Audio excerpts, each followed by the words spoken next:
Alright, in this video today, we're going to be installing some GoBoard, which is not the expected video. I know we're supposed to be doing drywall, but I pretty much did drywall over a week, 2 weeks, something like that.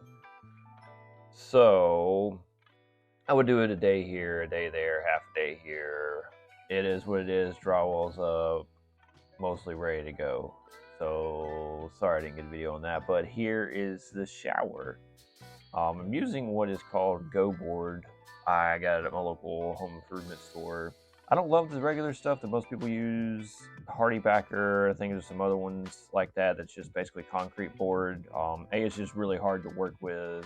It's heavy, it's hard to cut, you can't just go it with a knife. And B, I just don't think it provides, I don't know, a good surface.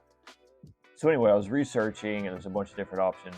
I found this, which I really like because the whole thing is 100% waterproof. So even if you gouge part of the outside of it somehow, water is still not going to soak through the middle of it, which to me is really nice. And water doesn't even soak through the outside of it. It's like a fiber mesh or something like that. So it's really nice, and it's really thin. It cuts like drywall. You score it, you can just break this stuff. It's just really, really great to work with. But obviously you have to have a completely straight wall because it will not, you can't, I don't know if you call gap it between the studs like you could a concrete board because it's just so hard.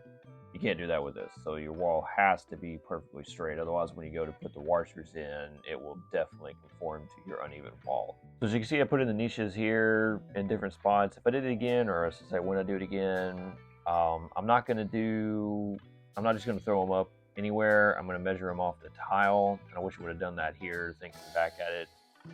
Because where you put the tile, I just have to make a really weird cut to make it work. And I don't think it's going to work at all without making an impossible cut, basically. So, yeah, I should have just measured how tall the tile is, gone up that far, and then just put it to where the niche comes at the edges of tiles in the right spot.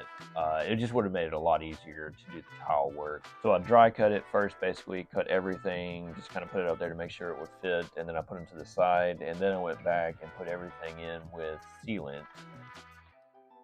Just because this whole thing obviously has to be waterproof, it's a shower, so every single corner, bottom, top, everything has to be put in with sealant. So this is what I'm doing at this point. I'm putting in with washers, putting sealant between everything, every surface. Then the washers, I'm going to go back and put sealant over them, the same sealant I got from the manufacturer of the tile board. I'm going to put sealant over everything. I'm going to smooth it out with a drywall knife or a putty knife on every seam, on every penetration, everywhere basically. And from there, I'm going to take some other stuff I got from the same company that's basically a liquid rubber pretty much that you can paint on. I'm going to put it on first, a coat of everything, everywhere basically. And then I'm going to put this membrane, that's kind of like this fiber membrane, down tight with it. And then I'm going to put another coat of rubber on top of it. And once all that dries, I'm going to go back and actually put 2 more coats after that.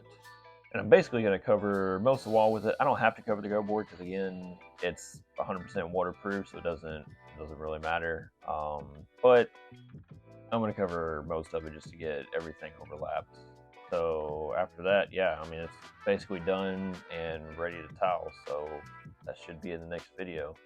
So thanks for watching. See you in the next video.